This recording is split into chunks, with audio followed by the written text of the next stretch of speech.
What never fails to make you tear up or cry? One particular patient I had working in a trauma center.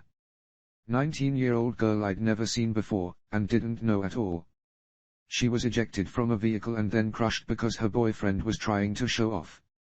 I was training new staff, and they were at the end of their training, so I was only in the room to provide supervision and step in if necessary, and I spent the entire trauma holding her hand, on her request, and trying to comfort her and keep her mind off of the injuries to both of her legs. Her last words were spoken directly to me: "This really hurts. Can I go to sleep?" I cried for days after. I've never had a patient's death hit me as hard before or after. The ending monologue of movie The Shawshank Redemption. I find I'm so excited I can barely sit still or hold a thought in my head. I think it's the excitement only a free man can feel, a free man at the start of a long journey whose conclusion is uncertain. I hope I can make it across the border. I hope to see my friend and shake his hand. I hope the Pacific is as blue as it has been in my dreams. I hope. Land before time when his mother is giving him the speech. When he's shouting his mother. Oh man, feels. Can't help falling in love. Elvis was supposed to be the song my sister and her fiancé danced to at her wedding. Instead it was played walking into the church, at his funeral, after he took his own life. My poor sis was so strong that day, but that song still gets us both. The ending of The Return of the King. As soon as I hear the Grey Havens music I get hit with a wave of emotion. Watching Fox and the Hound, I was watching the part where she releases Todd with my 5-year-old daughter. Her with a catch on her voice asking why. Me explaining. Her in tears saying she'll take him, she'll take care of him. Now I cry. Every damn time. Thinking about how poorly I treated my dad when he was still alive.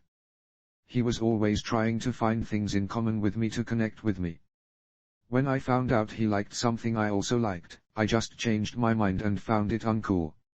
I looked down on the TV shows he liked and didn't realize until later that he had an awesome taste for quality campy television like The Adventures of Briscoe County Jr. and other classics from that era of 90s syndicated television.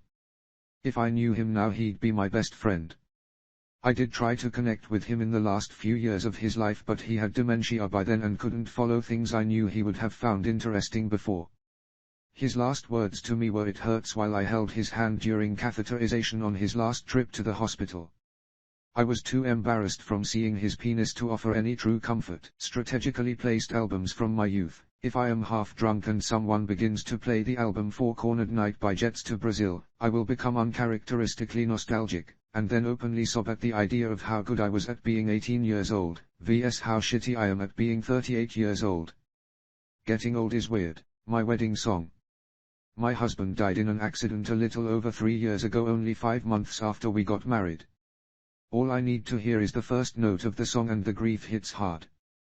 The scene in Saving Private Ryan when the medic gets shot and dies on the field with the rest of his group desperately trying to save him.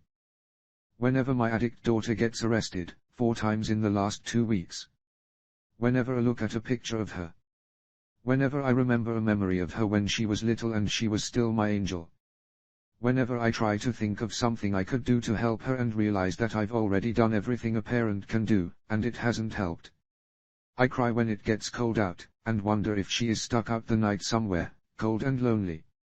I cry when I look at her 8-year-old daughter, that my wife and I are raising. I cry a lot lately. Dobby's death and the end of the Iron Giant. Fathers who tell their children how proud they are of them. Mufasa's death in The Lion King. Also that scene in Interstellar where he sees those videos of his kids. That gets me sobbing like nothing else. Sometimes you just need a good cry. The end of Coco. I see how many times I watch it, it hits me every time. Wow, my most upvoted comments are about me crying like a little baby. LOL, at least I know I'm not alone. My dog died right before I Am Legend came out, and I still have to hold back tears when watching that movie. Hearing The Living Years, by Mike and the Mechanics. My dad is still alive and I hug him whenever I can. But man, this song hits me in the feels. Thinking about losing my dog someday. I know it'll happen eventually, but I can't handle the thought of it. Hakiko, somebody getting something they deserve, in a good way. I always cry at the end of Undercover Boss when I used to watch it. It's so nice seeing hard workers rewarded. I know I'm a total chump and it's probably fake, but I don't care. Hallelujah by Jeff Buckley. That song cuts through me like a hot knife through butter. Avatar Season 2 Episode 15, The Tales of Ba-Sing Se. That scene in Fresh Prince where Uncle Phil consoles Will after his dad abandoned him again. The acting is phenomenal and all too relatable. The end of Lord of the Rings Return of the King gets me every time without fail. When I see 9/11 videos or hear the 911 calls and calls to loved ones from when it was happening. Always makes me cry. The scene in Monsters, Inc. when Kitty takes Boo back to her room and she's excitedly showing off her toys, no idea she can't see him anymore, then he leaves, she goes to open the closet door and he's gone and they are shredding her door. I sob uncontrollably every single time. I'm 31. My late partner passed away from leukemia at 38 years old. He hid a letter for me in our room in case he didn't make it. It's the most beautiful and eloquent thing I've ever read. He talks about regretting not being able to see my hair turn grey, or seeing me accomplish my dreams. He gives me permission to fall in love again, be messy, and move forward. The level of support is so encouraging. It's also a heartbreaking read and I've only read it 3 times. I will read it again on the 2-year date of his passing at the end of this month. That scene in the Fellowship of the Ring after Gandalf fights the Balrog, and the hobbits are crying, listening to Ducky or the main girl in All Dogs Go to Heaven because the girl who did the voice, Judith Barsai, was abused and murdered by her father when she was little. Anytime I hear her sweet voice, I cry.